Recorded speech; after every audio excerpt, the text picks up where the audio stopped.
Less than 24 hours. That is what was left when Prime Minister Mark Carney picked up the phone to talk to Donald Trump for the second time in 2 days. This was not a walkout. This was not a single dramatic confrontation. This was hours of quiet, grinding negotiation, phone calls, closed-door meetings, and one very specific number both sides could not agree on. In this script, we are laying out exactly what happened on August 18, 2026, based on direct reporting from officials involved, what the real sticking point actually is, and where things stood as the clock ran down toward midnight. Let's start with the basic timeline of that day. Trump had threatened 50% tariffs on Canadian goods, set to take effect just after midnight on Wednesday, August 19th. Reports on the exact dollar value varied slightly depending on the source, with some putting the figure at $20 billion and others at closer to $30 billion, but the products named consistently included cement, hockey sticks, honey, wine, and beer. This was the second major deadline of this kind in the ongoing Canada-U.S. trade dispute, and by August 18th, it was hours away from actually landing. To understand why this particular Tuesday carried so much weight, it helps to remember this was not the first time these two countries had gone through a version of this same countdown. An earlier deadline, back on August 1st, 2025, saw Trump raise tariffs on Canadian goods to 35%, citing Canada's handling of fentanyl trafficking and its own retaliatory tariffs on American products as justification. Carney called that increase disappointing at the time, while reaffirming Canada's commitment to CUSMA, the broader North American trade agreement. The two leaders did not speak again for roughly 3 weeks after that earlier deadline passed, finally reconnecting by phone on August 21st, 2025, in what officials on both sides described afterward as a productive and wide-ranging conversation. That earlier pattern, a deadline passing without resolution, followed by a period of silence, followed eventually by renewed contact between the two leaders, gives useful context for understanding just how significant it was that Carney and Trump were speaking twice within the same 48-hour window this time around, rather than going silent the way they had after the previous major deadline a year earlier. It is worth being upfront about why the dollar figure varied across different outlets covering the same story. Trade disputes of this scale involve constantly shifting lists of covered goods, and different news organizations sometimes rely on slightly different government estimates or different snapshots of the negotiations as they evolve throughout the week. That kind of variation is fairly normal in fast-moving trade coverage, and it does not reflect confusion about whether the deadline itself was real, simply about the precise scope of goods ultimately caught up in it. Carney and Trump spoke by phone on Monday, August 17th, and then again on Tuesday, August 18th, the afternoon before the deadline hit. Carney's office confirmed both calls took place, but gave almost no details beyond describing the subject as the ongoing trade negotiations. The White House offered nothing further, either. Trump had not posted anything about the calls on his social media platform by Tuesday evening. This kind of tight-lipped confirmation, acknowledging a call happened without revealing what was actually said, became the defining feature of how this entire final stretch was communicated to the public. Before that Monday call, Carney addressed reporters directly. He said Canada was negotiating from a position of strength, and he described the talks as very intense and delicate.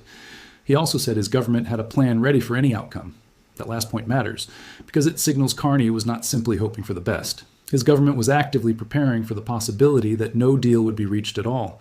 The phrase, negotiating from a position of strength, is worth unpacking briefly, since it is the kind of diplomatic language that can sound like empty reassurance without understanding what actually backs it up.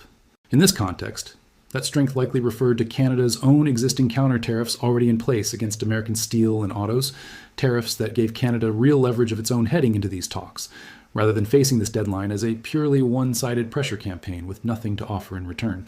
It also likely referred to the broad, sustained domestic political support Carney's approach had maintained throughout this dispute, with businesses, provincial governments, and the general public largely backing his government's refusal to accept unfavorable terms simply to make the immediate pressure of a looming deadline go away. Behind the leader-level phone calls, the actual technical negotiating was happening through Canada's Trade Minister, Dominic LeBlanc, and Canada's Chief Trade Negotiator, Janice Charette. The two of them had been in Washington for days by that point. On August 14th, LeBlanc posted publicly that he and Charette had briefed provincial and territorial trade ministers, along with the Advisory Committee on Canada-U.S. Economic Relations, on the latest developments in the negotiations. That detail shows how wide the circle of people being kept informed actually was, stretching well beyond just the federal government in Ottawa. The advisory committee itself is worth briefly explaining, since it does not get much attention outside of trade-specific coverage. It functions as a formal channel connecting the federal negotiating team to a broader network of stakeholders, including provincial governments and industry representatives, specifically so that major developments in a negotiation this consequential do not blindside the premiers or affected industries. Once a deal, if one is reached, is finally announced publicly. Keeping that committee updated throughout the process, even while the core negotiating happened behind closed doors between LeBlanc, Charette, Greer, and Lutnick, reflects an attempt to manage the domestic political fallout of whatever the eventual outcome turned out to be, regardless of which direction it broke. LeBlanc and Charette met with U.S. Trade Representative Jamieson Greer and Commerce Secretary Howard Lutnick on August 17th. A short statement from LeBlanc's office that Sunday evening described a one-hour virtual meeting involving LeBlanc, Greer, and Charette, calling it constructive. Meetings continued into August 18th itself. When that day's session wrapped up, Greer walked out and responded to reporters, shouting questions with a simple no comment. When a reporter asked him for a few words in French, he offered only Bonne journée, Radio-Canada, essentially a polite good day, and kept walking. LeBlanc came out shortly after and told reporters, "We're going to continue working. Our job is not yet done," before getting into a vehicle and leaving. Neither of those exits involved any dramatic confrontation or public statement of failure. They were brief, controlled, tight-lipped moments, officials declining to say much of anything to the cameras while negotiations were still actively unresolved. It is worth pausing here to address directly why some coverage and secondary summaries of this story ended up describing events inaccurately, framing this as Trump pushing a specific number onto Canada or describing a walkout that never actually happened. Fast-moving trade stories like this one often get compressed and reshared rapidly across social media and secondary commentary channels, where nuance about who proposed what and the actual tone of a meeting can get lost or reversed entirely in the process. The original primary reporting from outlets like Reuters, CBC, and BNN Bloomberg is fairly precise about these details. Canada was the party pushing for the 15% figure, and no walkout of any kind was reported by anyone present at these meetings. Anyone encountering a version of this story that attributes the 15% push to Trump or describes a dramatic silent walkout by Carney is likely encountering a distorted secondary account rather than the actual verified reporting from journalists who were tracking these negotiations directly. Now here is where the real number at the center of this dispute comes in, and it is worth being precise about it because it is not the number the loosely worded headlines floating around actually describe. According to Reuters, sources cited in coverage from August 18th, U.S. and Canadian officials were negotiating a potential reduction of American tariffs specifically on Canadian vehicles. Canadian negotiators wanted to see those vehicle tariffs dropped from the current 25% down to 15%. That 15% figure was not something Trump was pushing onto Canada. It was the target Canada itself was pushing for, trying to bring an existing 25% auto tariff down to 15%. The specific sticking point preventing that from happening quickly involved how the reduction would actually be calculated. The U.S. side reportedly wanted any tariff reduction to be based on the amount of American content contained in vehicles made in Canada, essentially rewarding vehicles with more U.S.-sourced parts with a lower tariff rate. Canadian negotiators wanted something broader. They wanted any vehicle using North American parts generally, not specifically American parts, to qualify for that same reduced rate. That distinction might sound small on the surface, but it actually reflects a much deeper structural disagreement about how integrated the North American auto industry should be treated under this new arrangement. Canada's position reflects how the existing auto supply chain actually works today, with parts flowing between Canadian, American, and Mexican factories throughout a vehicle's production. The American position would instead create a new incentive specifically favoring American-made components over Mexican or even Canadian-made components within that same supply chain, a meaningfully different outcome for how the industry would need to restructure itself going forward. To put this in more concrete terms, imagine a single vehicle assembled in Ontario using an engine built in Michigan, a transmission built in Mexico, and a set of electronics manufactured in Quebec. Under Canada's proposed North American content standard, that vehicle would likely qualify for the reduced 15% tariff rate, since every component involved originates somewhere within North America. Under the American proposal, specifically measuring U.S. content, that same vehicle might not qualify for the full reduction, since a meaningful share of its parts came from Mexico and Canada rather than the United States specifically. Multiply that single example across the tens of thousands of vehicles crossing the border every week as part of normal auto industry operations, and it becomes clear why this particular disagreement was proving difficult to resolve quickly, even with senior officials meeting nearly every day. This auto tariff dispute was not the only issue on the table, but it was clearly one of the most difficult to resolve, given how technical and structurally significant it actually was. Carney, in remarks around this period, said Canadian negotiators had his government's full support in securing an agreement that would lift the tariffs and duties currently weighing on Canada's steel, aluminum, lumber, and automotive industries specifically, adding that those industries together affect the livelihoods of 2.6 million Canadians. That figure gives a sense of just how much economic weight was riding on getting this particular set of sector-specific issues resolved. Not just the auto tariff question, but the broader package of steel, aluminum, and lumber duties tied up in the same negotiation. There was also a political dimension playing out at the provincial level throughout this period, adding yet another layer of complexity to what Carney's federal government could actually agree to. Quebec's premier, Christine Fréchette, was specifically watching for reduced tariffs on aluminum without giving away major concessions on dairy, a sector Quebec has historically defended closely given how much of Canada's dairy industry operates in that province. A spokesperson for Fréchette said the premier continued to defend Quebec's economic interests throughout the ongoing trade war. This detail illustrates something important about how these negotiations actually work in Canada's federal system. Any resolution touching politically sensitive issues like the provincial alcohol bans, or dairy specifically, needs to be palatable not just to the federal government in Ottawa, but to premiers across multiple provinces with sometimes differing priorities. Goldie Hyder, CEO of the Business Council of Canada, an organization that had been pushing Carney to reach a deal, specifically noted that this dynamic underscores the difficulty of governing Canada as a federation, since resolving one province's specific concern, like Quebec's aluminum interest, does not automatically resolve another province's separate concern. This provincial layer becomes especially significant when you consider that Canada's 10 provinces and 3 territories each have their own specific economic priorities tied to this broader trade dispute. Ontario, home to a large share of Canada's auto manufacturing sector, has an obvious direct stake in exactly how the vehicle tariff dispute gets resolved. British Columbia, with its significant forestry sector, watches the lumber and forest products piece of these negotiations closely. Quebec, as already covered, focuses heavily on aluminum and dairy specifically. This means Carney's federal government is not simply negotiating on behalf of a single, unified national economic interest, but is instead trying to balance several genuinely different, sometimes competing, provincial priorities into whatever final agreement eventually gets reached.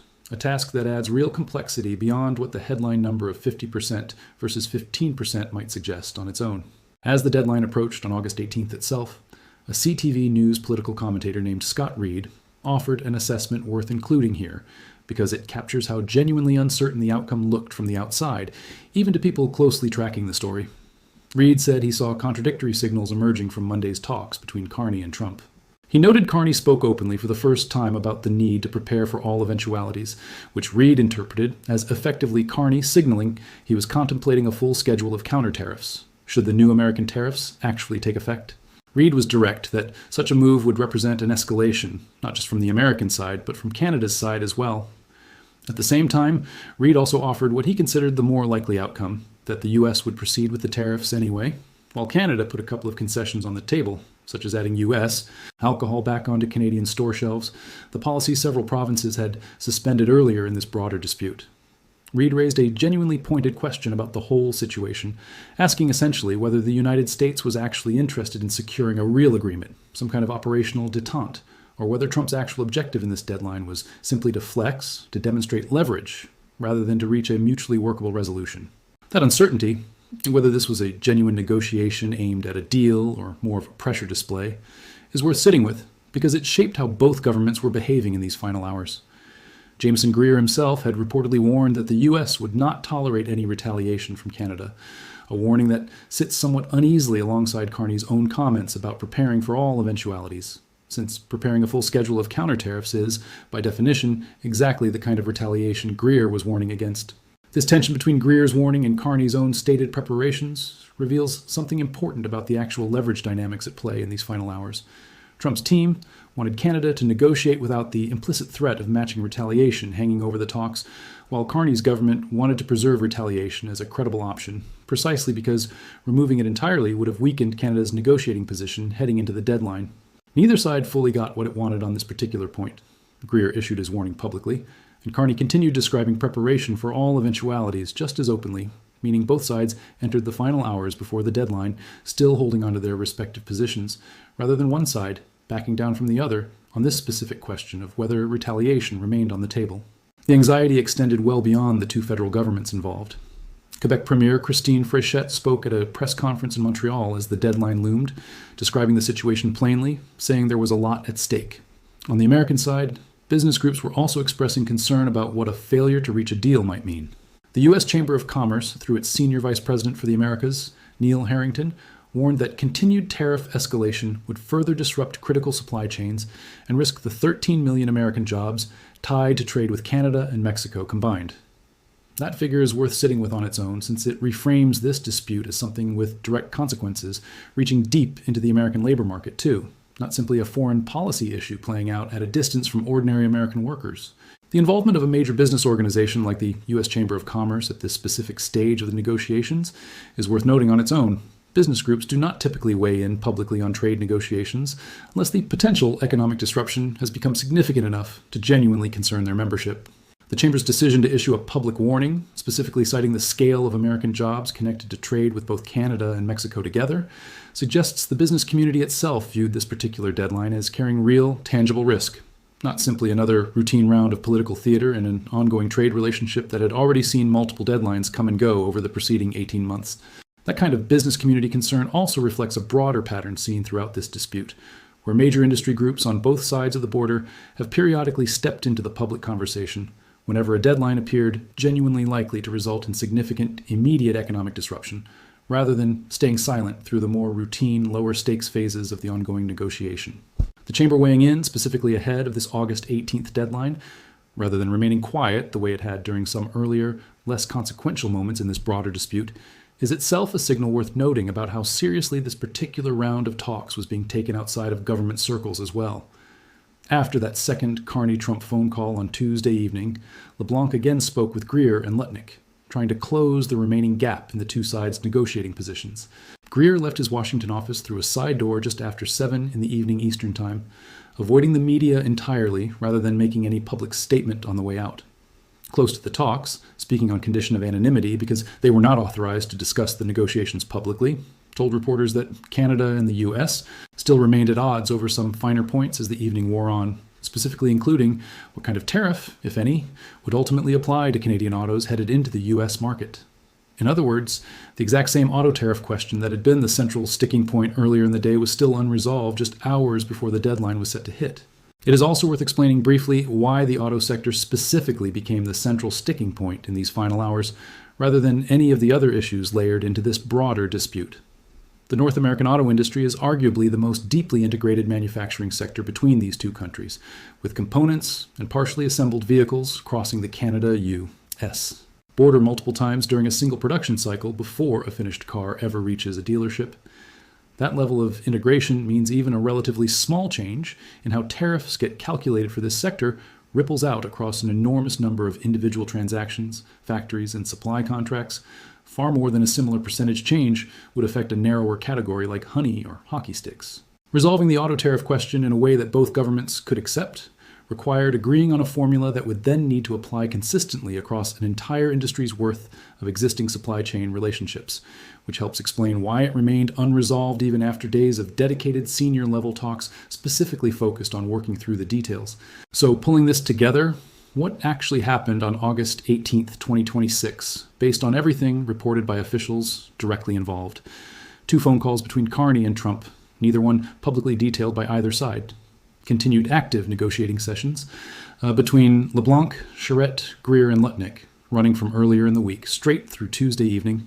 A specific technical sticking point over Canadian auto tariffs, with Canada pushing to bring the existing 25% rate down to 15%, and the two sides disagreeing over how North American versus specifically American vehicle content should be measured for that reduction to apply.